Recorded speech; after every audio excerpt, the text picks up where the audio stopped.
오늘의 사연 시작합니다. 안녕하세요. 시댁과의 갈등 때문에 이렇게 글을 쓰네요. 이런 이야기 서두에는 꼭 집은 누가 했고 혼수는 누가 했는지 시댁에서 받은 건 있는지로 시작되는 게 씁쓸하기는 하지만 어쩔 수 없이 하게 되네요. 결혼한 지 1년 반 되었네요. 결혼할 때 제 돈 일부와 전세 대출을 받아서 집을 구했고요. 혼수도 제가 했네요. 시댁에서 축의금이라도 챙겨주실 줄 알았는데 아니었어요. 축의금도 부모님 몫은 부모님 드리고 저희 거는 저희가 챙겼어요. 결혼을 결정하고 몇 달 후에 갑자기 시댁에 빚이 있다고 하는 거예요. 그래서 저희가 한 달에 100만 원씩 몇 년간 드려야 한다고 했어요. 파혼할까 깊이 고민하다 이 남자 없으면 안 되겠고 미래를 보자 싶어서 결혼했습니다. 수입은 남편과 저와 비슷해요. 둘 다 많은 편이에요. 친구들은 왜 그런 결혼하냐 하는데 저한테 여기까지는 견딜 수 있는 부분이었어요. 저는 돈은 숫자에 불과하다 생각하며 살았어요. 저희는 궁상맞게 살고 싶은 생각은 없었거든요. 그리고 해주신 게 없으니 터치도 없을 거라는 착각도 했습니다. 정말 결혼 전까지는 괜찮다고 생각했어요. 결혼 직후 저희 생각이 틀렸다는 걸 알았습니다. 시댁에서 일주일에 안부 전화를 꼭 한 번씩 하기를 요구하셨어요. 그때는 어찌나 예쁜 며느리가 되고 싶었는지 몰라요. 평소 음식점에도 전화로 주문하기 싫어할 정도로 저는 전화를 하는 것을 싫어하는 성격인데요. 그래도 예쁨 받으려고 저는 숫기운으로 하고 그리고 억지로 하고 하다가 도저히 안 되겠더라고요. 그래서 하라고 하면 그냥 웃으면서 안 하고 바빴다고 그때그때 대처하며 살았어요. 그러다 예쁜 며느리 병원 탈출했고 이제는 시부모님이 서운해하셔도 저는 일희일비 하지 않았어요. 참고로 저희 친정은 엄마 혼자인데 신랑도 친정 엄마한테 안부 전화 전혀 하지 않았습니다.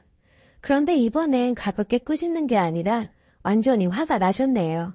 저한테 문자로 친부모처럼 대하는 게 그리 어려우냐며 다시는 너에게 다녀가라 하지 않겠다며 시댁이 어설퍼서 그러냐고 하시는 거예요. 어느 정도 포기하신 줄 알았더니 1년 반이 지났는데도 아직도 포기를 못하셨나 봐요.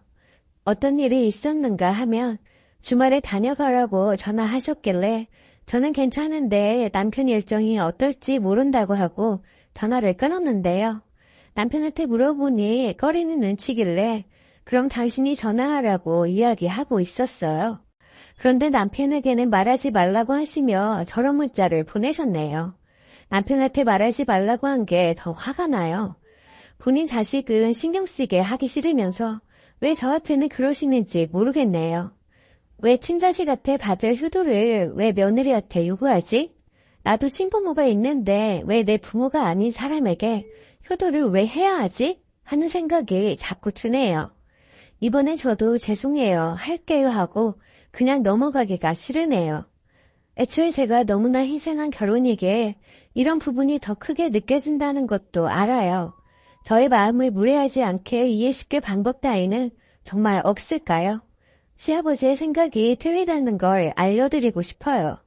신랑만 동의한다면 명절이며 생신이며 각자 집에 각자 가는 걸로 결론 짓고 안 보고 살아도 전 사실 괜찮은데요. 혹시 그렇게 하시는 집도 계시나요? 드라마에선 있던데 드라마니까 가능한 걸까요?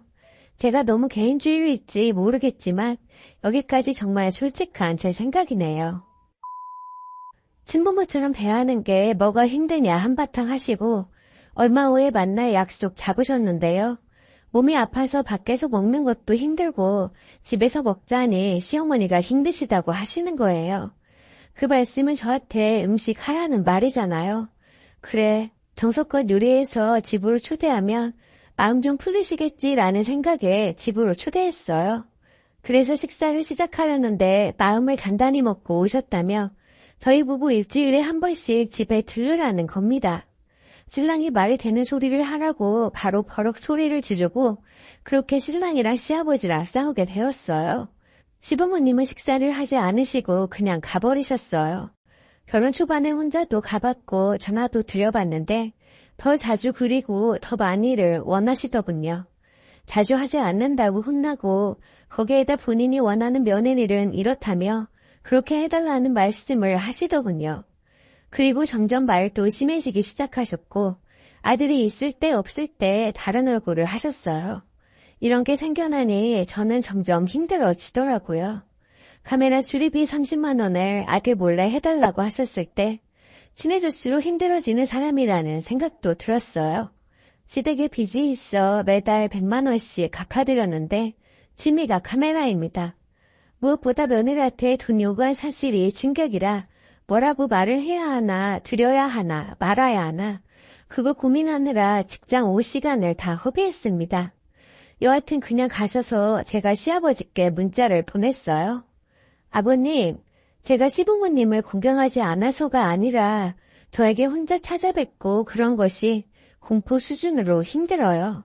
초반에 해보려고 노력도 해봤지만 부담금 때문에 두통에 몸이 아프고 스트레스 때문에 직장일에 지장이 있다 보니 미움 받더라도 할 수 없는 건 어쩔 수 없다는 생각도 들더라고요. 오늘 이런 이야기 드리고 조금만 이해해달라고 말씀드리고 싶어서 음식도 정성껏 준비한다고 했는데 대화할 기회조차 없어져서 너무나 아쉬워요. 신랑도 마음은 그렇지 않은데 표현이 서툴러서 그런 거니 기분 크셨으면 좋겠어요. 시아버지께 저렇게 문자를 보냈지만 답은 없으셨고 엊그제 어버이날이라 찾아뵀는데 얼굴도 안 보여주시네요. 시어머니께는 저에게 전화 공포증 같은 것도 있는 것 같고 노력도 해봤는데 자꾸 더 바라기만 하시니 스트레스 받아서 탈모도 오고 두통도 있다고 그날 오셨을 때 말씀드렸어요. 그런데 시어머니는 문자를 제가 너무 심하게 보냈다며 우리 집이 공포스러운데 왜 오느냐고 하시더군요. 제가 보낸 문자를 온 가족이 전달해서 봤던 거였어요. 어른들도 그런다는 걸 처음 알았습니다. 여하튼 그러고 그냥 집에 돌아와서 신랑한테 앞으로 어떻게 될지 모르겠지만 당분간은 시댁과 관련된 것은 하지 않을 거라고 했어요. 당신도 최악의 상황, 그러니까 인연 끊는 것까지 생각을 해야 할 것 같다고 했죠. 물론 나만 빠질 거고 당신은 최선의 효도를 하라고 했더니 아버지 요즘 몸도 안 좋으시고 돌아가시면 후회하지 말고 조금만 참아주면 안 되겠냐고 하더군요. 자기는 결혼을 했는데 와이프가 자기 집이라 인연 끊는 건 너무 불행한 일이라며 너무 서럽게 우네요. 원래 잘 우는 사람이 아닌데 신랑이 이렇게 서럽게 우는 건 처음 봤어요. 여태까지는 신랑을 제 편이라고 생각해서 버텨왔어요. 중간 역할을 꽤 잘한 편이에요. 그게 늘 통하지 않고 저한테 화살이 돌아와서 문제지만요. 아들한테는 알았다고 이야기하시고는 저한테 연락해서 아들한테 말하지 말라면서 요구사항을 말씀하십니다. 여러분이 보시기에도 제가 문자를 심하게 보냈나요? 제가 탈모에 이제 고만장애까지 올 것 같다고 말했는데도 참아달라니요. 정말 우울하네요. 댓글에 답장하지 않았지만 모든 댓글을 자세히 읽어보았습니다. 눈물이 날 정도로 위로가 된 댓글도 있었고 답답하다는 분들, 고구마라는 분들 심정도 알겠고 말이 좀 심하신 분들도 있었지만 저는 뭐 그다지 상처받진 않았어요. 그런데 고구마가 사람으로 환생했느냐는 댓글에 빵 터졌네요. 일단 제가 여태껏 시가에 막 잘하지는 않았어요. 한다고 하고 안 하고 바빴다고 핑계를 대고 그러면 언젠가 포기하실 줄 알고 버텼어요. 저는 끝까지 그렇게 버틸 생각이었고요. 그런데 이번에 일이 커지면서 발길을 아예 끊으려고 했는데 신랑이 동의하지 않아 이렇게 된 것입니다. 시부모님들은 저희가 어떻게 결혼했는지 잘 몰라요. 본인 자식 모아는 돈 없으니 둘이서 다 빚진 것인지 아니면 제가 모은 돈이 조금 있는지 아예 모르세요. 시아버지 매달 저희가 100씩 드린 것도 모르셨대요. 본인 집에 빚이 있다는 것도 모르는 것 같아요. 저도 얼마 전에 그 사실을 알고 놀랐습니다. 경제 능력 없어도 가장인데 모르신다니 놀랐어요. 그리고 시아버지가 좀 아프세요. 파킨슨 병이신데 약을 매일 먹으면 진행 속도를 늦출 수 있는 케이스래요. 발병한 지 꽤 오래되신 것 같고요. 저는 친정엄마 힐링이 필요해서 휴가 내고 어제 친정 내려왔는데 신랑 먼저 시가에 다녀왔더라고요. 결과는 부모님도 이해하셨고 신랑이 영상통화를 걸면 저랑 같이 인사드리는 정도? 그리고 가끔 찾아뵈는 정도로 마무리됐다고 하더라고요. 저는 제가 무엇을 잘못했기에 시부모님으로부터 이해받아야 하는지도 모르겠어요. 초반부터 저런 방법을 제시했다면 몰라도 솔직히 지금은 받아들이고 싶지 않지만 저희 집에도 똑같이 하는 조건으로 일단 마무리 지어보려고 합니다. 아, 그리고 저번에 한번 싸운 이후로 신랑이 저희 엄마한테 3번 전화를 했더라고요. 혹시나 친정엄마도 시집가면 그 정도는 해야 한다. 그렇게 저를 설득시킬까봐 걱정했는데 밖에서 먹기도 힘들고 시가에서 먹자니 시엄마가 힘들다. 이거 무슨 뜻인 것 같아? 했더니 갑자기 A씨. 그래서 다른 이야기는 꺼내지도 못했네요. 역시 친부모는 이거죠.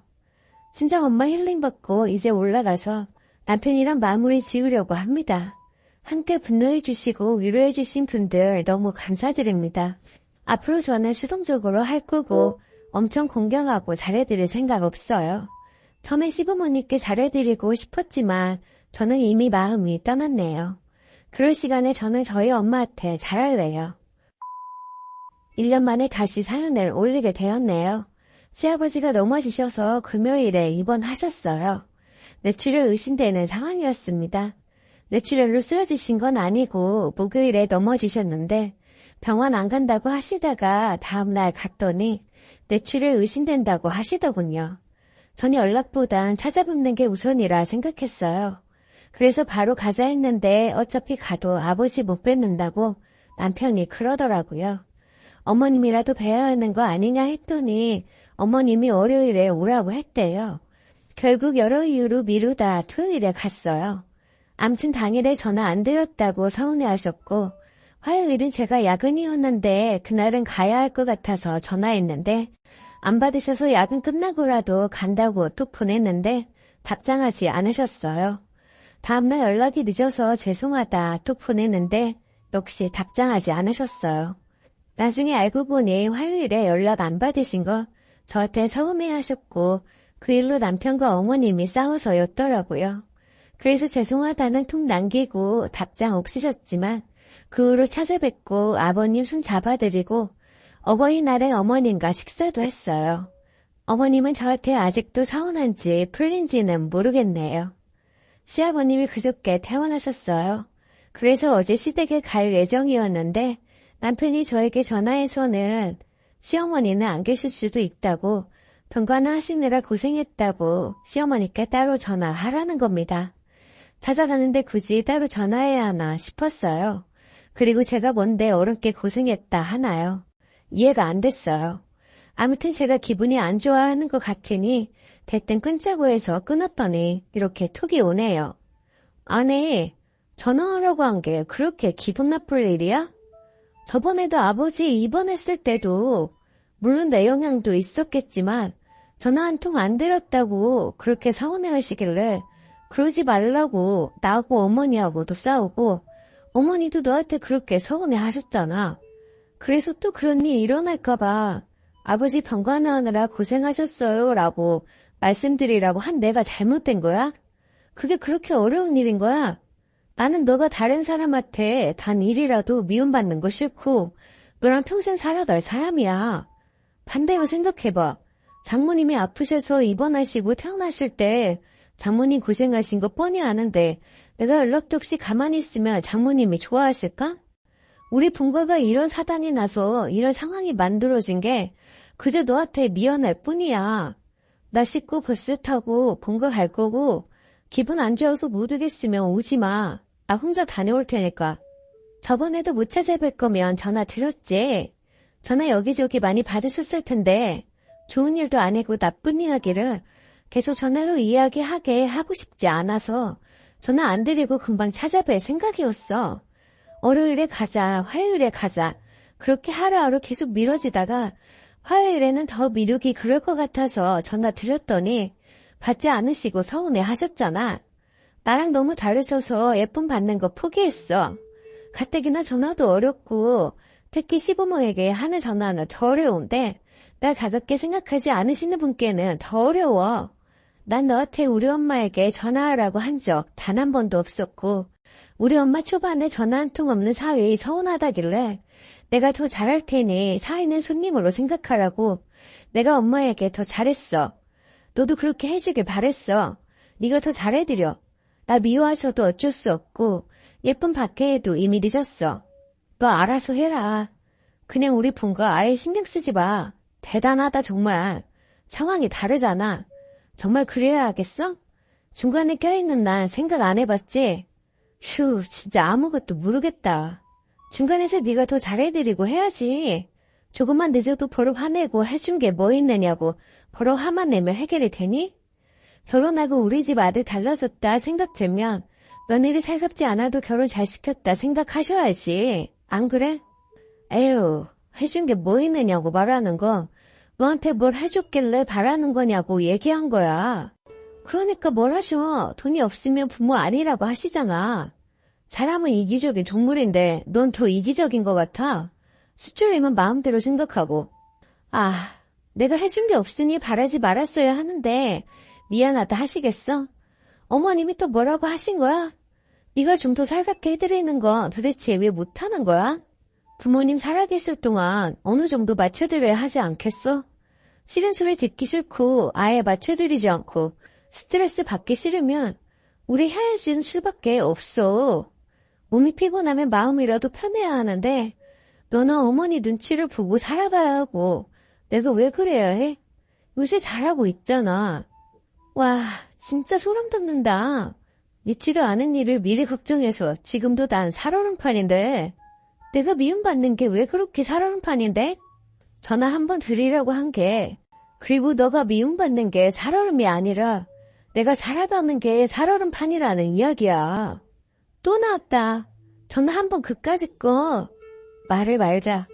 진짜 소름 돋는다 너. 진심 우리 부모님 두 분 다 돌아가시기 전까지 이런 상황이 계속 있을 것 같아. 결국 너도 나 하나만 참으면 모두가 행복하다는 거네. 너만 참으라고 내가 말한 거야? 응, 그런 거야. 나 하나만 희생하면 다 된다고 하잖아.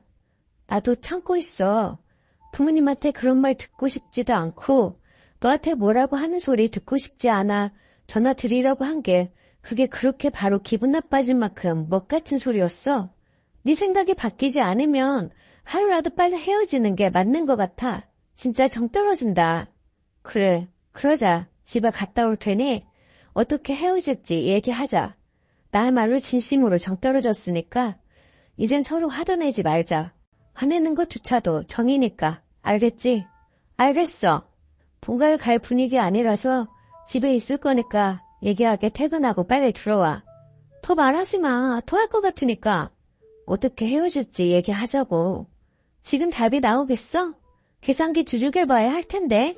세세한 거 나중에 얘기하더라도 일단 큰 그림만 그려보자. 여기까지가 남편하고 문자 내용입니다. 결국 이혼까지 왔네요. 만나자고 할 때 같이 만나고 전화도 내가 하고 싶을 때 할 수 있지만 누군가의 강요는 싫어요. 아니 사실 남편이 있을 때랑 없을 때 다를까봐 전화 자체가 힘들어요. 아무리 그래도 아프신데 내가 너무하는 건가 싶다가도 일주일에 한 번 문병에 3주째인 어제도 시댁에 가려고 했는데 잘못하는 것도 없이 나쁜 사람 되는 건 며느리에게만 해당하는 것인가 봐요. 그리고 간병비에 보태라고 돈 얼마 보내자고 해서 당연히 그래야지 하고 보냈는데 더 못해드려 죄송하다고 저보고 연락을 하라는 거예요. 저는 괜히 돈 보내고 생색내는 것 같다고 하지 않았고요. 이렇게 연락해라, 뭐라고 말해라 하는 게 정말 싫기도 했어요. 지금의 연락 강요가 이제 신랑한테 옮겨간 것 같고 어느 순간 신랑 전화도 무섭더라고요. 그냥 제 성격이 그래요. 전화 자체도 싫고 전화보다 찾아뵙는 게 좋아요. 백식 드릴 때도 그 일에 대해 언급한 적 없고 고맙게 생각해야 한다는 생각도 하지 않았고 그냥 살갑지 않더라도 이해해 주시면 저는 그걸로 되는데 말이죠. 그리고 제가 문자 중간에 또라이가 된 건 중간에서 왜 눈치를 봐야 하냐는 말에 너무 어이없었어요. 중간 역할을 잘해야 한다 생각해야지 중간 역할을 왜 해야 하냐는 말이 나오나요? 제가 하자는 대로 하지 않아서 이렇게 된 게 한두 번이 아니거든요. 명절 때도 일찍 가자 해도 3시에 간다고 해서 그래 알아서 해라 했어요. 시부모님은 아들한테 알았다고 하시고 저한테 일찍 오라고 연락하셨어요. 이번에도 제가 친자식인 남편을 질질 끌고 당일에 병원에 데리고 갔어야 했나 싶네요. 그리고 남편은 친정엄마께 전화 안 드립니다. 생신이며 어버이날이며 안 드려요. 친정이 멀어서 작년 어버이날에 정자 다녀왔어요. 친정엄마 서운해하지 않으세요? 그만큼 제가 결혼 전과는 180도 다르게 잘하려고 노력하니까요. 저희 외할머니 피토하고 쓰러졌을 때도 전화 안 드렸고요. 저희 할머니 수술하셨을 때도 저 혼자 문병 갔어요. 저는 하나도 안 서운해요. 뭘 조부모까지 챙기나요? 솔직히 첫 전화 늦은 거에 대해서는 제가 잘못한 거 인정합니다. 그런데 사과드리고 답은 받지 못한 채로 일주일에 한 번씩 2번 갔고 3주째는 퇴원하셔서 시댁으로 가는 날이었는데 어머님은 안 계실 수도 있다고 간병하느라 고생했다는 전화를 따로 드렸어야 했나가 핵심입니다. 제 생각은 집으로 일단 갔다가 어머니 만나게 되면 뵙고 못 뵙게 되면 신랑이 전화해서 저희 다녀갔어요 하고 저를 바꿔주면 저도 같이 통화할 수는 있어요. 그리고 사람의 성격 차이겠지만 저는 힘든 일 있을 때 여기저기 전화가 오면 더 싫어요. 상황 설명해야 하고 연락해줘서 고맙다, 괜찮다 등등 말할 여력이 없어서요. 이제 남편도 희망이 없고 헤어질 거예요. 그러는 게 맞는 것 같아요. 드디어 이혼을 했습니다. 이혼을 하는 게 쉬운 일은 아니더군요. 그런데 기가 막힌 것은 이혼 이야기가 나오니 시댁이나 남편의 행동이 달라졌다는 거예요. 완전히 180도 달라졌어요. 남편은 진짜 이혼 이야기가 나오면 제가 숙이고 들어갈 줄 알았나 봐요. 그래서 제가 원하는 대로 다 해주겠다고 말로는 그러더라고요. 그런데 막상 이혼 서류를 들이밀자 당황하는 거예요. 서류를 받아들고 진짜 이혼할 거냐고 물어보더군요. 전 장난하는 거 아니라고 했죠. 그랬더니 조금만 더 생각해보자고 하대요. 저는 생각은 너 혼자 해라. 난 이미 마음 먹었다고 했습니다. 다음날 남편은 시댁과의 인연을 끊을 테니 이혼 이야기는 없던 걸로 하자고 하더군요. 시부모님과는 이미 이야기가 다 끝났다고 하는 거예요. 하지만 저는 그 말을 믿을 수가 없었어요. 남편이 시아버지가 아프시니 사시면 얼마나 사시겠냐며 나중에 후회하지 말자고 조금만 참자고 했던 말이 생각이 나더라고요. 나중에 시아버지가 돌아가시고 나면 분명 저 때문에 살아계시는 동안 효도를 못했고 자주 못 찾아뵀다고 탓을 할 게 분명하잖아요. 그리고 시부모님이 그렇게 해주실 것 같지도 않았고요. 그래서 남편한테 난 이미 마음을 굳혔다고 했어요. 그랬더니 남편은 그런 마음대로 하라고 하는 거예요. 무슨 뜻이냐고 물으니 자기는 위자료를 한 푼도 줄 수 없다고 하는 거예요. 정말 기가 막히더군요. 그래서 어쩔 수 없이 소송으로 갔어요. 소송을 하면서 시부모님이 저에게 보낸 문자, 시댁에 매달 100만 원씩 보낸대요. 그리고 남편이 저에게 했던 문자가 제가 시댁의 문제 때문에 이혼을 결정하였다는 증거가 되어 주었어요. 결국 소송에서 이겨서 재산 분할을 유리하게 하였고 위자료도 받게 되었네요. 이혼을 하고 나서 지난 일을 돌이켜보니 그동안 어떻게 제가 참고 살았나 싶더군요. 이혼하고 나니 속이 후련해지면서 마음까지 편안해지더라고요. 역시 사람은 하고 싶은 것만 하고 살 수는 없지만 그렇다고 하기 싫은 것을 억지로 참아가며 계속하면서 살 수는 없는 것 같아요.